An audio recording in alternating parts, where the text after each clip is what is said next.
السلام علیکم د هم پښتون نننی خبرونو سره زه محمد وسیم او زه یم کومل شبیر وړاندې کوو د نن ورځې مهم خبرونه.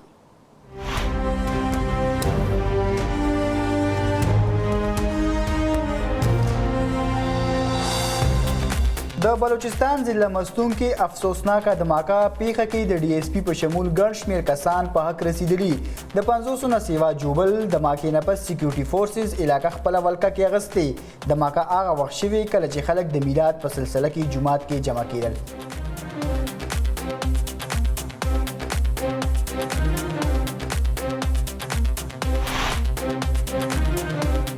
د اطلاعاتو مطابق مستونګ دماکه خودکش وه. د پیښې چې څومره هم مذمت وشي کم دی. د بلوچستان نگران داخله وزیر زبیر جمالي وینا وایي پوره کوشش مو کړی چې داسې قسمه پیښې مخې ته رانشي.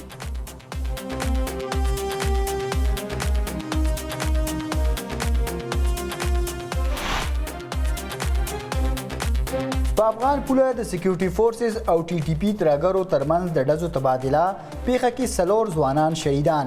سکیورټي فورسز د ترهګرو افغانستان نه پاکستان ته د راتلو کوشش ناکامه کړې. د آی اس پی آر وینا وایي شهید ځوانانو کې حولدار ستار، لانس نایک شیر اعظم، لانس نایک عدنان او صفائی ندیم شامل.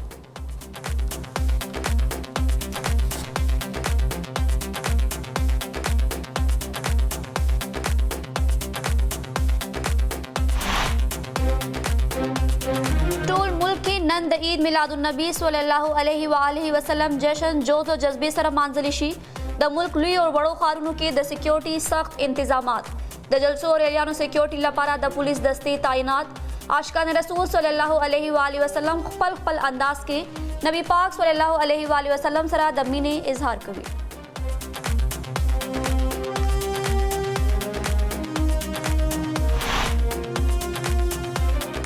تحریک انصاف سره به الیکشن کې هیڅ قسمه سختی نه کیږي. د نگران وزیر اعظم انور الحق کاکړ وینا وایي د نواز شریف متعلق فیصله به عدالتونه کوي. هغه ته عدالتونو اجازت ورکړې. منفي سرګرمو کې ککړ کسانو خلاف به د قانون مطابق کاروایی کیږي.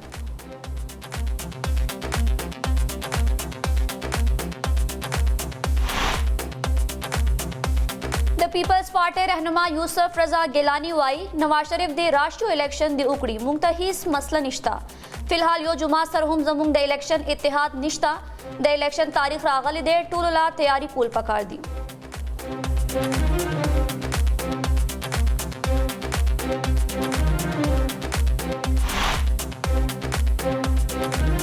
جنرال باجوه ته د توسیع حمایت بدل کې مسلم لیگ نون ته پنجاب او مرکز کې د حکومتونو پیشکش شوی وو. جنرال باجوه ته د توسیع حمایت کولو هیڅ جواز پیش کیدی نشي. د مسلم لیگ نون یو مشر خواجه آصف مرکه د پاکستان تحریک انصاف حکومت جنرال باجوه ته 2000 کال کې د 3 کالو توسیع ورکړو.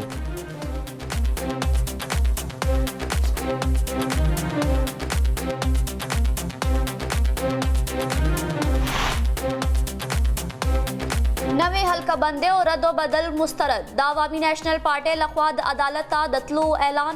د ان پی صوبایي صدر ایمل ولی خان وایي د خیبر پښتونخوا آبادي کمه ظاهره شوې. د خیبر پښتونخوا په لکونو خلک د ترهګرۍ له وجې نورو صوبو کې اوسېږي.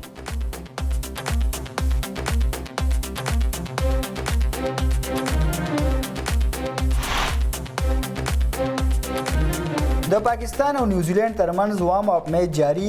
د قومي کرکټ ټیم لخوا نیوزیلینډ ته د 346 رنزو هدف په جواب کې د نیوزیلینډ ټیم بیټینګ روان.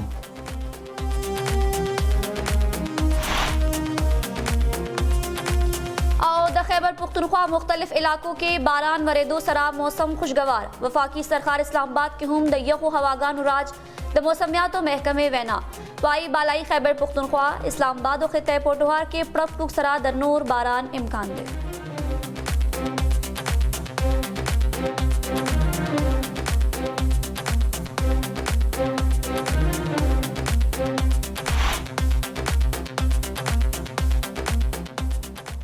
مهم خبرونه تاسو کتل. د خبرونو تفصیل یو لنډ شان د مینه پس.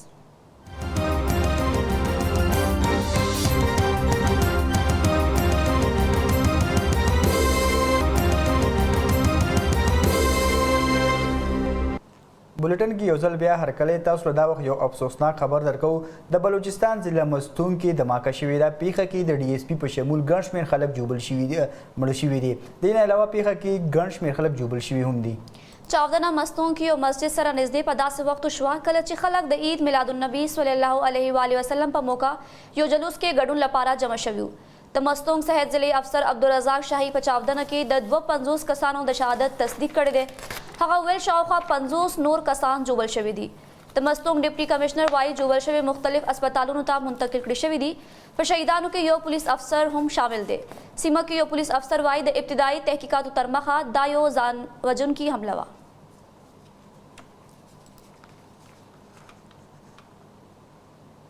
د پاکستان فوج وايي افغان خاورې څخه د تحریک طالبان پاکستان د ترهګرو بلوچستان ته داخلېدو کوشش مکمل ناکامه کړی دی. د فوج یو بیان کې ویلې شوي ترهګرو د سپتمبر په 28مه پاک افغان سرحد ته نږدې جوب ضلع کې پاکستان ته د داخلېدو کوشش وکړو. جوابي کاروایی کې څلور فوجیان شهیدان شول. د ډزو تبادله کې 3 دهشتګرد هم وژل شوي. ځینې حمله کوونکي جوبل شوي هم دي. د فوج بیان وايي امنیتي ځواکونه به د ملک امن ته زیان رسونکو دشمنانو کوششونه ناکامه کړي.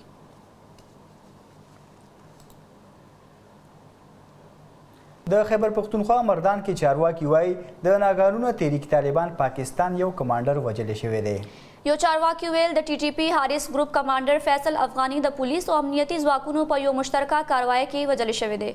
هغه زیاته کړه چې فیصل افغاني د افغانستان کونړ صوبې اوسیدونکي و. هغه خلکو څخه په زور د پیسو اخیستونکو د محسن قادر ګروپ سره هم تعلق لرو. بلخوا محمد قبایلی ضلع کې د امنیتي ځواکونو په یو اپریشن کې یو ګودام څخه وسله هم برآمد شوې ده. د ناقانونه وسلې کاروبار کوونکي کور کې بارود او مختلف وسلو پرزې هم نیولې شوي دي.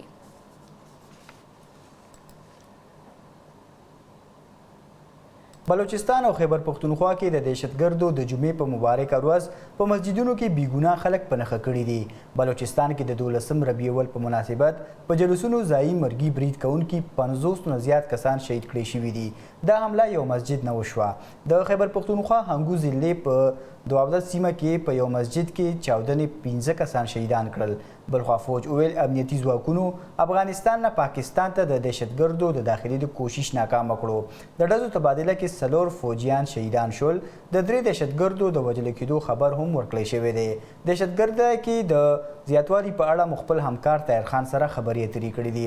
طاهر صاحب ډیره مننه د وخت راکولو. اول خو راته دا ووایي چې بلوچستان کې نن یوه لویه دهشتګرد حمله شوې ده. دې ته څنګه ګورئ؟ پوره بلوچستان د پاکستان یو ډیره اهمه او ډیره حساسه صوبه ده او دغه رنګ چې حساسه ده نو بیا مختلف ګروپونه بلوچستان په نښه کوي. بلوچستان کې ډیره ډلې فعال پاتې شوي دي. داعش په ماضي کې لوی حملې کړي دي. ټي ټي پي پاکستاني طالبانو حملې کړي دي. دغه رنګ التبیل تنپاله بلوچ ډلو ډیرې حملې کړي دي. بیا پکې فرقهیزې ډلې هم شته چې کوم فرقه وارانه ډلې دي. نو هلته بهرحال یو چیلنج دی د پاکستان د امنیتي ادارو دپاره د حکومت دپاره. بیا نن چې فوج کوم بیان ورکړ چې د افغانستان لخوا بیا یو کوشش شوی د ټي ټي پي خلک د داخلېدو په جوب کې او جوب کې مخکې حملې شوي دي. نو په هغې کې جاني زیان هم نن شوی دی. پاکستان دپاره بلوچستان چونکې هم دی ګوادر دی پکې. بیا د چین پکې ډېره لویه سرمایه ګزاري ده. نوی ایرپورټ په ګوادر کې جوړیږي. نو چې دا د وسلوالو ډلو هدف دی د پاکستان دپاره چیلنجونه هم سیوا شوي دي. اوس دا د پاکستان د امنیتي ادارو لپاره هم یو امتحان دی چې څنګه د داسې ډلو مخه ونیسي. ګوره نن چې کومه حمله شوې ده او تقریبا 50 څخه زیات کسان شهیدان شوي دي. بیګناه چې مسجد ته ورتلل او هلته د عید میلاد النبي په جلوس کې برخه اخیسته اسان هدف ګوري وسلوال. دا خو ترهګري ده. بیګناه خلک وژل پای کې هیڅ شک نشي چې هغه دهشتګردي نه دهشتګردي ده. بیګناه خلک پکې په نښه شو. طاهر صاحب فوج وايي افغانستان نه بیا ټي ټي پي د حملې کوشش کړی و. د پولې بلې غاړې څخه داسې حملې ولې نه ودرېږي؟ ګوره تاسو وایئ چې د پولې بلې غاړې څخه بیا یو کوشش شوی. فوج په خپله باندې دا بیان ورکړی دی. نو دا یو لوی چیلنج د پاکستان لپاره.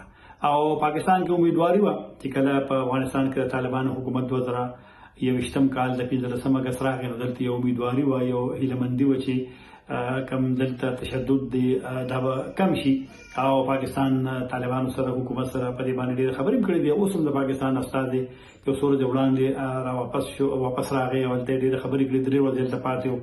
نو طالبان حکومت خو نه مني چې ټي ټي بي ته د خبره ته پاکستان خدا خبره کوي او نه موکړه نو اوس مسله به څنګه حل کیږي مسله به دا حل کیږي چې د څنګه مذاکرات وو هغه خو ناکام شول پاکستان نو چې نور مذاکرات نه کوم ټي ټي بي اوربن ختم کړي دي افغان طالبان قربتوب کړي او هغه شرایط د سیو چې هغه مذاکراتو نتیجې ورنکړي نو بیا هم چې مسله خدا او ذمہواری د پاکستان هم دا چې څنګه دغه مشکل ځان روباسي او د افغان حکومت د چې کوم د امیدواري دا غیوم یو رول دا غیشتا او هغه خپلم دنیا سره وعده کړی دا پاکستان سره وعده کړی دا چې هغه د خپل خور استعمال اجازه نه ورکړي پاکستان اوس ورګ ګلمن دی او زمانه د لارې چې طالبان د حکومت کم یو پوار اور باندې لانونه دي کې دي چې پاکستان دغه نه مطمئن نه وي خو بهرحال یو لار ورو پکار یو بلار کې بیا د پاکستان د افغانستان طالبان حکومت د امیدواري شته ډیره مننه طاهر صاحب د وکرا کولو اوس خبر شاملو ټول ملک کې نن د عید میلاد النبی صلی الله علیه و آله وسلم جشن جوش او جذبې سره مانځل شوی عاشقان رسول صلی الله علیه و آله وسلم خپل انداز کې نبی پاک سره د محبت اظهار کوي نور تفصیل په دې رپورت کې सूरत द मोहम्मद नव पैदा د 12 ربیع اول ورځ د مسلمانانو لپاره ډیر اهمیت لري په دې ورځ زموږ خوږ نبی صلی الله علیه وسلم د سعودي عرب په ښار مکه کې پیدا شوی وو ټول مسلمانان 12 ربیع اول ډیر جوش او جذبې سره مانځي مسلمانان په دې ورځ جمعتونه خپل کورونه ښایسته کوي دین علاوه د خصوصي محفلونو اهتمام کیږي چې پکې د رسول الله صلی الله علیه وسلم فضایل او برکتونو ستاینه کیږي د ربیع اول ورځ مسلمانانو ته د نبی صلی الله علیه وسلم د ژوند او تعلیماتو یاد تازه کوي د شورونه مسلمانانو په دې ورځ د صدقې رواج هم قائم کړی دی مالدار خلک غریبانو کې ډوډۍ کپڑے او نور د ضرورت سامان تقسیموي ټول امت مسلمه لپاره د نبی پاک صلی الله علیه وسلم ژوند تعلیماتو باندې عمل کول یو غوره مثال دی सूरत द मोहम्मद नव पैदा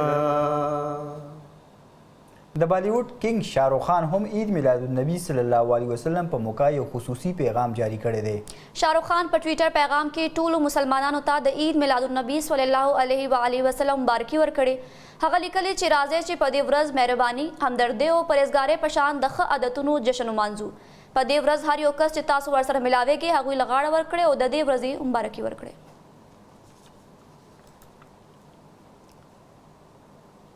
د فوج پخوانی مشر جنرال باجوه ته د توسیع حمایت بدل کی مسلم لیگ نون ته پنجاب او مرکز کې د حکومتونو پیشکش شوی و د مسلم لیگ نون یو مشر خواجه آصف یوې ټلویزیوني مرکه کې ویل جنرال باجوه ته د توسیع حمایت کولو هیڅ جواز پیش کېدی نشي د پاکستان تحریک انصاف حکومت جنرال باجوه ته 2000 کال کې د 3 کالو توسیع ورکړې وه د توسیع لپاره قومي اسمبلی کې د یو قانون منظوري ورکړې شوې چې ټولو لوی ډلو د قانون حمایت کړی خواجه آصف وايي د مسلم لیگ نون مشرانو فیصله کړې وه چې جنرال باجوه د توسیع حمایت وکړي هغه زیاته کړه مسلم لیگ نون ته ویل شوي و چې د جون میاشت کې د پنجاب حکومت واخلي د دفاع پخوانی وزیر ویل موږ ته دا هم ویل شوي و چې بیا به تر دسمبر مرکزی حکومت هم موږ ته راکړي شي د خواجه آصف تر مخه د پارټۍ قیادت ویلي و چې هیڅ غوښتنه نشته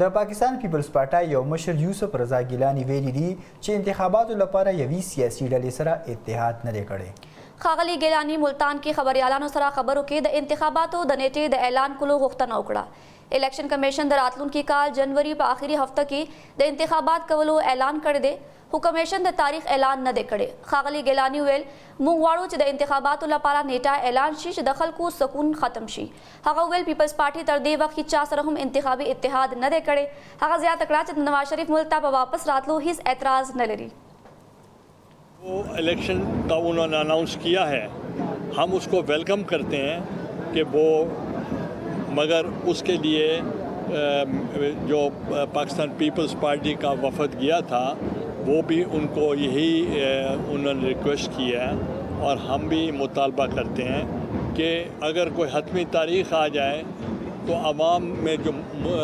इज़्तिराब है वो ख़त्म हो जाएगा और मेरा ख़्याल है मुझे कोई शक नहीं है कि वो जनवरी के आखिरी हफ्ते में इलेक्शन नहीं होंगे عوامي نېشنل پارټي نوې حلقه بندي او بدلونونه رد کړي او عدالت ته د تلو اعلان کړی دی.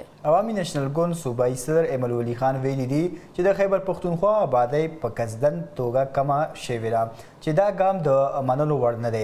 د غیر ضروري بدلونونو له امله په ټول سیاسي عمل منفي اثر غورځېږي. د آبادی په تناسب د قومي اسمبلی د شپږو څوکو کمولو ډیر زیات ظلم دی.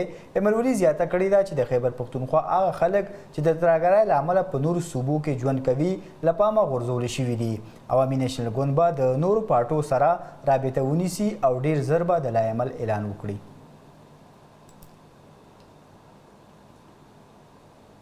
بردیر کې د اقوام سلطان خیل او پاینده خیل ګرینډ جرګې د سوري لاندې آل پاټای کانفرنس شوی دی. آل پاټای کانفرنس کې په مالکن ډیویژن کې په بجلی ټیکس او د فاست ټیکس نفاذ مسترد کړی شوی دی. کانفرنس ته خپل وینا کې پخوانی صوبایي وزیر ملک جانزیب او نور ویل چې د کانفرنس مقصد د بردیر او مالکن ډیویژن ولس په پورا مالکن ډیویژن کې د قسمه ټیکس نفاذ ته تیار نه دي. دوی بردیر کې په سیندونو او خړونو کې په بجری ټیکس په مکمل توګه مسترد کړي او د ډکې ورکړې کچري دا ټیکس ختم نه کړي شو نو د بردیر ولس با په یو نه ختمیدونکي احتجاج لاس پوره کوي. دوی ویلي چې ځنګلات او سیندونه د ولس ملکیت دی چاته به هم په دې کې د مداخلت اجازت ورنکړو.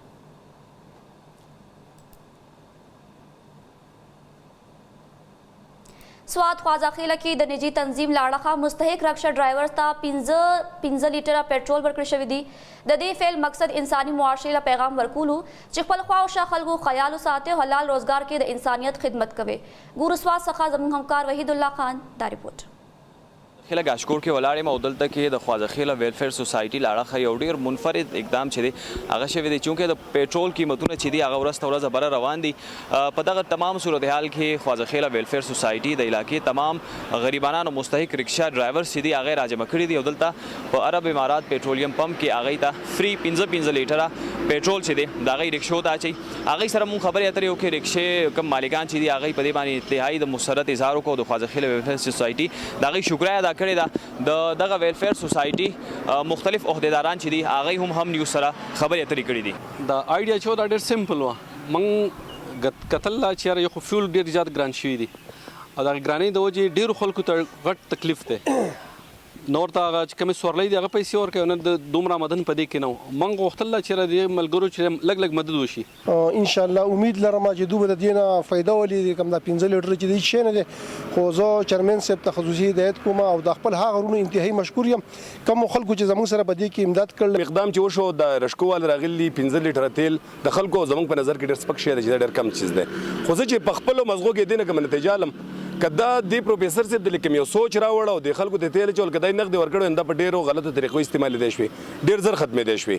په دې 15 لیټر باندې د دیو ټانک ډګې دي شي خو کدیو دې ته وګوري چې یاره د خلکو زمنګ سره دا کومک وکړو موږ ته د 15 لیټر تیل واچول دا 15 لیټر تیل به موږ استعمالو په دې به موږ ګټه کوو نو خپل بچو له بمړو د 15 لیټر چې دا په ټانک ته رسید لزه په ګارانټي سره. بلټن کې شامل وو د لوبو حال. د ورلد کپ په وارم اپ میچ کې پاکستان نیوزیلینډ ته ګټلو لپاره د 340 رنزو هدف ورکړی دی. په حیدرآباد کې د لوبیدونکو میچ کې پاکستان د ټاس ګټلو وروسته د لومړي بیټینګ فیصله وکړه او ټاکلي شوي 50 اوورونو کې د 15 لوبغاړو په زیان 345 رنز جوړ کړي. د هدف په جواب کې د نیوزیلینډ لخوا بیټینګ جاری دی.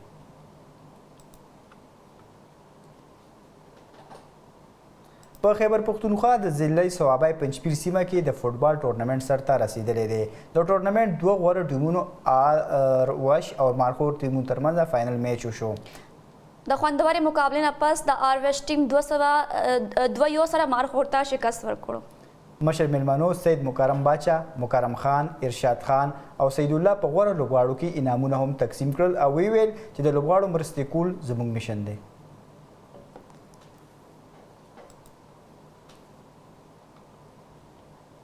بلټن په آخر کې د موسم حال. وفاقي سرکار اسلام آباد او پنډې پر شمول د ملک په مختلف برخو کې باران ورېدو او یخې هواګانې چلېدو سره موسم خوشګوار شوی دی. د موسمیاتو محکمې راتلونکي 30 غنټو دوران د خیبر پښتونخوا، پنجاب، پټوهار او ګلګت بلتستان کې تیز هواګانو او پړک پړک سره د نور باران پیشنګویي کړې ده. د ملک په نور برخو کې به موسم اوچ او په جنوبي سیمو کې به ګرم وي.